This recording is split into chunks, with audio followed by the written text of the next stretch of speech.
So he's actually switching his gas reserve into that Colossus build. I think that is going to be wise for Huck at this point. We see that there is another Nidus Worm being built, and I love Zergking's positioning on his overlords here. He kept them here early in the game just so that he could do this harass right here, and I think this Nidus Worm might just barely go down. Oh, that probe gets that kill. What a hero probe. And Huck actually preparing for this pretty well. He does have a cannon up here. He is going to be able to mop up the rest of this force with no problem, and Huck not really losing all that much, a couple of probes and a stalker, so I think this is a pretty fair exchange. The Observer is up here right now, and right now Zergking, taking a look at the income, Zergking is pretty far ahead. He is about 300 minerals per minute ahead of Huck, but Huck does have the Colossus.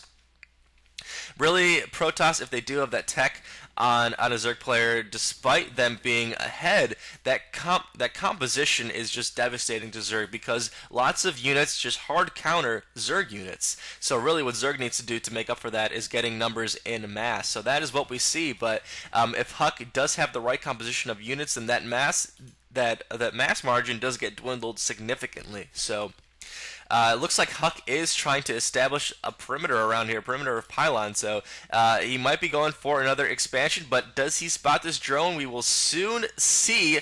So he does see that drone, actually. Let's see, the Zerg army is moving up a little bit, securing his position with some spines, but honestly with those Colossus, the spines don't stand that much of a threat. They're really more of a meat shield, so that the whatever units you have, they will be attacking the spines and not the roaches or the hydras. And I like the switch between hydras to roach right here because of the Colossus.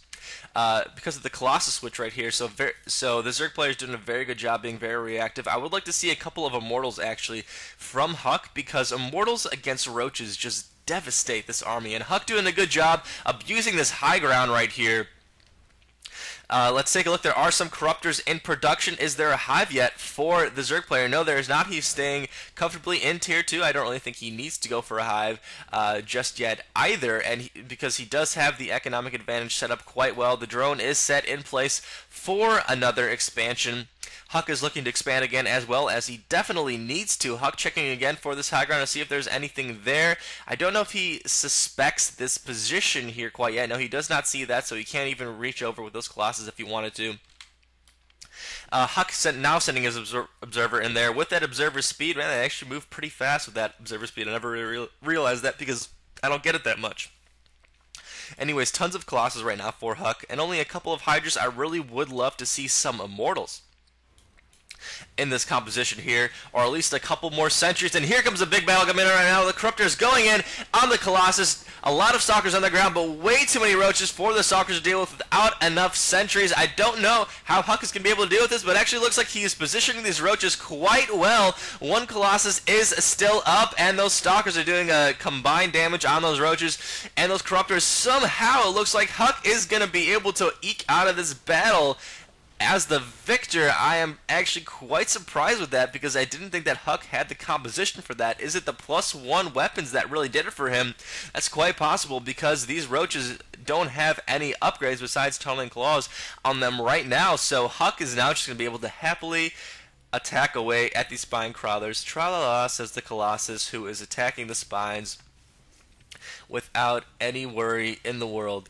And let's see, what is Huck switching to anything in particular? It looks like he's just still sticking with the Colossus. He is still warping. He's actually warping in a couple of Zealots right now for cannon fodder. He might need that a little bit against the amount of Roaches that there are. And a couple of Corruptors still going in, so the players really aren't changing up their composition that much. I don't really think the Zerg player needs to, but for whatever reason, Huck was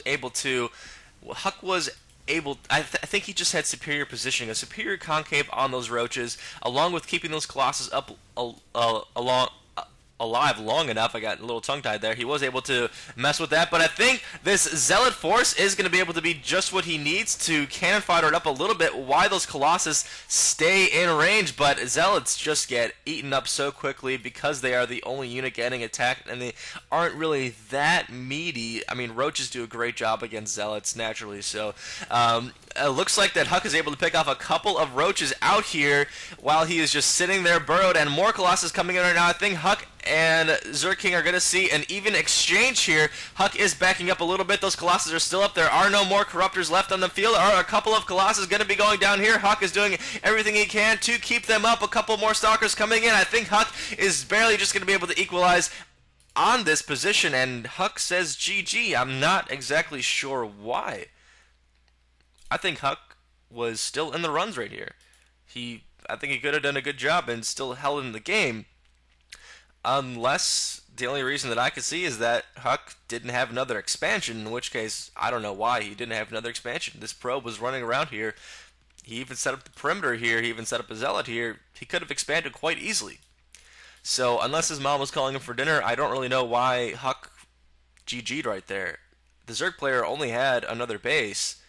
It really would have just taken a couple of Immortals or a couple of Sentries to even up the battle here, so I don't know, beats me, but it looks like Zergking is the victor. Things that I like this game was the early Zerg rush. I don't remember exactly what the numbers were, but it could have been something like an 8 pool. But yeah, he sent out 8 Zerglings and was able to do quite a lot of damage to Huck's economy early on. The exchange, the hit that the Zerg player takes to his economy by getting an attack out that quickly was definitely worth it, because we saw that Huck was quite behind in the beginning of the game.